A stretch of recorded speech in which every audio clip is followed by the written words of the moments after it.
Hitler ei olnud inimeste silmis kogu aeg seesama, mis praegu.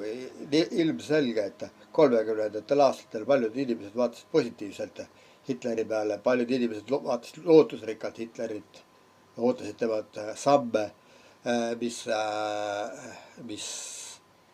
muudavad maailma neile meelepärasemaks.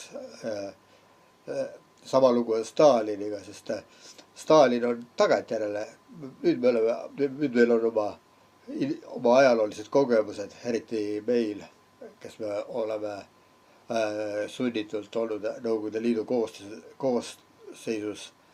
Ja no igaüks meist saab aru, et praegu, et Stalin oli paha, et võib-olla Venemaal ei saada nii hästi aru. Venemaal on palju neid, kes nimetavad praegugi Stalinit ja jätkavad seda sama